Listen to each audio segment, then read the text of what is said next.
La reprise de l'immobilier neuf se dessine enfin. Au cours du premier trimestre, 23 924 logements ont été réservés, soit 14,4% de plus par rapport à la même période de 2013. Il y a bien longtemps, depuis 2010 pour être exact, que les promoteurs n'avaient pas été à pareille fête en début d'année. Il est vrai que l'on part de très bas et que les ventes restent très loin de leur pic d'avant-crise où elles tutoyaient le plafond des 37 000 unités.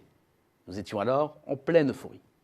Ce retour des jours meilleurs avait déjà été pressenti fin 2014 quand les promoteurs signalaient le retour des petits investisseurs dans leurs espaces de vente. Que s'est-il passé? Le locatif Pinel plaît alors que le Duflot faisait fuir les acheteurs. La philosophie du dispositif reste pourtant la même.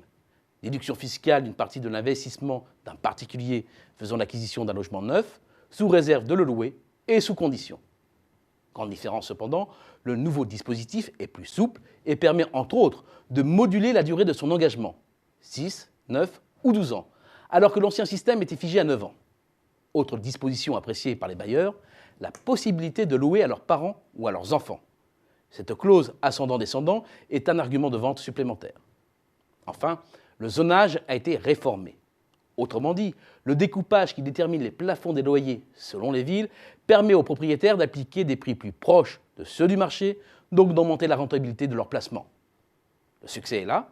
Selon les chiffres de la Fédération des promoteurs immobiliers, les ventes à investisseurs ont bondi de 59% au premier trimestre et ont représenté près d'une vente sur deux. Constitution d'un patrimoine, augmentation de la retraite, réduction de l'imposition, les raisons ne manquent pas pour faire de l'investissement immobilier le fer de lance de la promotion immobilière au cours des prochaines années. Mais cela ne suffit pas à faire le marché. Reste l'accession à la propriété, c'est-à-dire tous ces particuliers qui achètent pour se loger. Et c'est le maillon faible. Les ventes en accession ont encore baissé sur les 3 premiers mois de l'année de 3,3%. Mais le point bas est certainement passé. Il y a d'abord le ressenti des promoteurs sur l'évolution de la demande. L'enquête trimestrielle effectuée par l'INSEE montre une nette inversion de tendance et un rebond spectaculaire. Pas d'emballement cependant, le solde d'opinion reste en dessous de sa tendance de long terme. C'est le signe que tout n'est pas encore revenu à la normale. Autre fait qui ne trompe pas, le réveil des ventes de maisons individuelles par les promoteurs.